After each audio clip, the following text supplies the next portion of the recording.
চার যুগের হরিনাম ও শ্রী রাধিকার অষ্টসখী নিয়ে কিছু অজানা তথ্য জানাবো আজকের এই ভিডিওটির মাধ্যমে। তাহলে চলুন আজকের ভিডিওটি শুরু করা যাক। ব্রহ্মাণ্ড ভ্রমিতে কোনো ভাগ্যবান জীব গুরু কৃষ্ণ প্রসাদে পায় ভক্তিলতা বীজ। সেই বীজ মন্ত্র বা ইষ্টমন্ত্র গুরু প্রদত্ত ধন। তবে গুরু প্রাপ্তির সৌভাগ্য সবার হয়ে ওঠে না, কিন্তু প্রত্যেক বৈদিক সনাতন ধর্মাবলম্বীদের জানা উচিত আমাদের চার যুগের তারক ব্রহ্ম নাম কী ছিল এবং যুগের ভিত্তিতে তারক ব্রহ্ম নাম কোনটি করা উচিত। অর্থাৎ বর্তমানে কলিযুগ চলছে, তাই হরে কৃষ্ণ মহামন্ত্র নাম করাই প্রত্যেকের জন্য অনিবার্য। তা না হলে কলিতে কারো নিস্তার নেই এবং কলিযুগে এই মন্ত্রই হলো সবচেয়ে শ্রুতিমধুর ও মুখ্যদায়ক। হরে নাম হরে নাম ঐব কেবলম কলৌ নাস্তেব নাস্তেব নাস্তেব গতির অন্যথা। চারি যুগের তারক ব্রহ্ম নাম। সত্যযুগে নারায়ণ পরাবেদা, নারায়ণ পরাক্ষরা, নারায়ণ পরামুক্তি, নারায়ণ পরাগতি। ত্রেতা যুগে রাম নারায়ণানন্ত, মুকুন্দ মধুসূদন, কৃষ্ণ কেশব সংসারে হরে বৈকুণ্ঠ বামন। দাপর যুগে হরে মুরারে মধুকৈট ভারে, গোপাল গোবিন্দ মুকুন্দ সৌরে, যজ্ঞেশ নারায়ণ কৃষ্ণ বিষ্ণু, নিরাশ্রয়ং মাং জগদীশ রক্ষ। কলিযুগে হরে কৃষ্ণ কৃষ্ণ কৃষ্ণ হরে হরে, হরে রাম রাম রাম হরে হরে। আমরা কলিযুগের স্বল্পায়ু আর খর্বাকৃতির মানুষ, তাই ভগবান অশেষ কৃপা করে যাগযজ্ঞ পুজো হোম ইত্যাদি কঠোর সাধনা থেকে মুক্তি দিয়ে একমাত্র হরে কৃষ্ণ মহামন্ত্র নির্ধারণ করে দিয়েছেন এই সংসার বন্ধনের আবদ্ধ গণ্ডি থেকে পরিত্রাণ পেতে। মনের একাগ্র ভক্তি আর প্রেমের সকল জোয়ারে এই মধুমাখা হরিনামই আমাদের একমাত্র সম্বল। এই নাম জপ কীর্তন করতে ধনী গরিব, উচ্চ নীচ, ছোট বড়, সূচি অসুচি, সময় অসময় কোনো কিছুর কোনো বিধিনিষেধ নেই। এখন প্রশ্ন হলো, আপনারা বলেন যে প্রত্যেক যুগের ভগবানের নাম সম্বলিত একটি নির্দিষ্ট মন্ত্র কীর্তন হয়, তাহলে কোন যুগে কোন মন্ত্র? শ্রী শ্রী নাম সংকীর্তন। হরি হরয়ে নম, কৃষ্ণ যাদবায় নম, যাদবায় মাধবায় কেশবায় নম, গোপাল গোবিন্দ রাম শ্রী মধুসূদন, গিরিধারী গোপীনাথ মদন মোহন, শ্রী চৈতন্য নিত্যানন্দ শ্রী অদ্বৈত সীতা, হরি গুরু বৈষ্ণব ভাগবত গীতা, শ্রীরূপ শ্রী সনাতন ভট্ট রঘুনাথ, শ্রীজীব গোপাল ভট্ট দাস রঘুনাথ। এই ছয় গোসাঞ্চির করি চরণ বন্দন, যাহা হইতে বিঘ্ননাশ অভীষ্ট পূরণ। এই ছয় গোসাঙ্গী যার মুঙি তার দাস, তার সবার পদরেণু মোর পঞ্চজ্ঞ গ্রাস, তার চরণ সেবী ভক্ত সনেবাস, জনমে জনমে হয় এই অভিলাষ।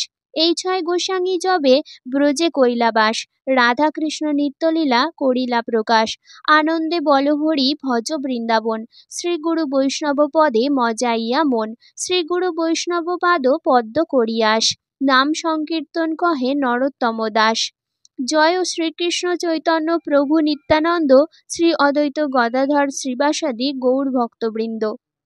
নিত্যধামে স্বরচিত, নিত্যধাম বৃন্দাবনে নিত্য রাধা শ্যাম, নিত্য মঙ্গল বিরাজিত মঙ্গল গোলকধাম, নিত্য সেথা বিরাজিত শ্যামা শ্যাম শিবরাম, নিত্য সত্য সুন্দর সে নিত্য আনন্দ নাম, নিত্য মধু ঋতু সেথায় নিত্য রঙিন ফাগুন, নিত্য বোধে বিরাজিত নিত্য দিব্য চেতন, নিত্য সিদ্ধ সত্য শুভ দিব্য পুণ্যলোক, নিত্য স্নিগ্ধ শীতলমলয় নিত্য সে আলোক। সে নিত্যধাম বিরাজ করেন গুরু সচিদানন্দ, শুদ্ধ বুদ্ধ মুক্ত তিনি পরম চেতন পরমানন্দ, সাধন সিদ্ধ করে আমায় নিয় ডেকে সেখানে, নিত্য বসন্ত বিরাজ করে ইষ্ট সন্নিধানে। শ্রী রাধিকা ও তার অষ্টসখী। কানু সঙ্গ সখী মিলি খেলু ফাগ, হরি অঙ্গ বান্ধ মরি হরি অনুরাগ। একবার বৃন্দাবনে রাধা তার সখী সকাশে খেলায় নিমগ্ন হয়েছিলেন। সে সময় রাধার বস্ত্র তার অঙ্গ থেকে খসে পড়ে যায়, ফলে ভারী বিড়ম্বনার মধ্যে পড়তে হয় তাকে। ঘটনাচক্রে সেই সময় ওখানে উপস্থিত ছিলেন শ্রীকৃষ্ণ। রাধার লাজ অক্ষুণ্ণ রাখতে কৃষ্ণের মাথায় একটা দারুণ বুদ্ধি খেলে যায়। কোথা থেকে রং জোগাড় করে শ্রীকৃষ্ণ রাধা ও তার সখীদের সঙ্গে হঠাৎ রঙের খেলায় মেতে ওঠেন। খেলার ছলে তিনি রঙের আচ্ছাদনে ঢেকে দেন রাধার শরীরের অনাবৃত অংশ। মান রক্ষা হয় রাধার। পরম করুণাময় গোলকপতি সচিদানন্দ ভগবান শ্রীকৃষ্ণ পূর্ণ ষোড়শকলা অবতার তিনি। তার একান্ত আহ্লাদিনী শক্তি শ্রীমতী রাধারানী। নিধুবনে হরি খেলার সময় শ্রীমতী রাধারানী দেখলেন শ্রীকৃষ্ণ শুধু রাধার সঙ্গেই নয়, সব গোপিনীদের সঙ্গেই রয়েছেন একজন করে শ্রীকৃষ্ণ। এহেন দৃশ্য দেখে প্রথমে তিনি অবাক হলেন, তারপরে তার খুব অভিমান হলো। আমরা বধূয়া আন বাড়ি যাই, আমারই আঙিনা দিয়া। যেই এ কথা মনে হলো, রাধিকা হোলির রঙের বাসর ছেড়ে বেরিয়ে গেলেন। রাধা বেরিয়ে যাওয়ার সঙ্গে সঙ্গে সব গোপিনীরা দেখলেন সেখানে কোনো কৃষ্ণ আর নেই। কারণ ভক্তের ভক্তিতে বাধা থাকেন ভগবান। তিনি নিজেই বলেছেন, ভক্তি আর প্রেম দিয়ে যে আমারে চায় সেই আমারে পায়। সেই ভক্তি আর প্রেমের মূর্ত প্রতীক রাধারানীর। তাই তিনি সরে গেলেন রাসের রস। দোলযাত্রার দোলন আর কার সঙ্গে হবে? তাই শ্রী রাধিকা স্বয়ং পরমা প্রকৃতির রাসেশ্বরী। বৃন্দাবনেশ্বরী বিলাসিনী শ্রী রাধিকার পাত্রমিত্র সভাসদ মন্ত্রী ও সেনাপতি আদি সকলে শ্রী রাধারানীর সখীরাই। সেখানে অন্যের প্রবেশাধিকার নেই। এই জন্য বৈষ্ণবতন্ত্রে রাধাযুথই সর্বোত্তম বলা হয়। এনারা সর্বদা সর্বসদ্গুণ সজ্জিতা এবং এনাদের বিলাস লহরী শ্রীকৃষ্ণকে আকর্ষণ করে। শ্রীরাধা তার সখীদের 5 ভাগে ভাগ করে তার মধুময় অপার্থিব রাজত্ব পরিচালনা করেন। যথা 5 ভাগ: 1 নম্বর শ্রীরাধার সখী, 2 নম্বর নিত্য সখী, 3 নম্বর প্রাণ সখী, 4 নম্বর প্রিয় সখী এবং 5 নম্বর পরম শ্রেষ্ঠ সখী। কুসুমিকা, বৃন্দা, ধনিষ্ঠা সখী মধ্যে প্রসিদ্ধ। এনারা শ্রীরাধার সখী। কস্তুরী, মণিকুঞ্জরী এনারা হলেন শ্রীরাধার নিত্য সখী। শ্রীরাধিকার স্বরূপগতা প্রাপ্তা শশীমুখী, বাসন্তী, লাসিকা এনারা প্রাণসখী। প্রিয় সখী হলেন কুরুঙ্গাক্ষী, সুমধ্য, মদন লালসা, কমলা, মাধুরী, মঞ্জুকেশী, কর্পুন্দ সুন্দরী, মাধবী, মালতী, কমলতা, শশীকলা এনারা শ্রীরাধিকার প্রিয় সখী।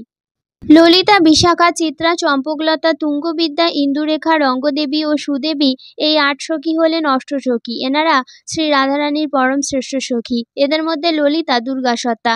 এরা শ্রী রাধারানী ও কৃষ্ণের প্রতি সমান নিষ্ঠা প্রেম প্রদর্শন করেন। এনারা পার্থিব সংকীর্ণ সামাজিক মায়ারূপ বিবাহকে অস্বীকার করে গোলকবিহারী ভগবান শ্যামসুন্দরের প্রতি প্রেমের রসে অবগাহন করেন।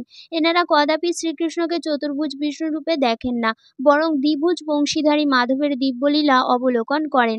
শ্রীরাধিকার সখীদিগকে 16 রকমের কাজ করতে হয়।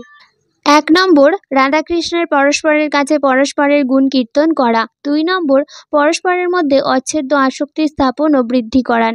শ্রীরাধা ও শ্রীকৃষ্ণের অভিসারে সাহায্য করা। কৃষ্ণের সমীপে রাধারানীকে সমর্থন করা। সর্বদা যুগলের সঙ্গে পরিহাস অর্থাৎ রসরঙ্গ করা। উভয়কে আশ্বাস প্রদান করা। শ্রীরাধের বাস রচনা করা। পরস্পরের মনের ভাব বার করা। পরস্পরের দোষ ঢাকার চেষ্টা করা। স্বীয় স্বামীদের বঞ্চিত করা। শিক্ষাদাত্রী সময় সুযোগ পেলে রাধা ও গোবিন্দের মিলন ঘটানো। যুগলের লীলার পর ক্লান্তি শ্লান্তি এলে চামর ব্যঞ্জনা দিতে সেবা করা। কৃষ্ণকে বিশেষ বিশেষ কারণে তিরস্কার করা। রাধাকেও প্রয়োজন অনুসারে তিরস্কার করা, সতর্ক করা, সংবাদ আদান প্রদান করা এবং শ্রীরাধার জীবন রক্ষা করার দিকে সুতীক্ষ্ণ লক্ষ্য করা।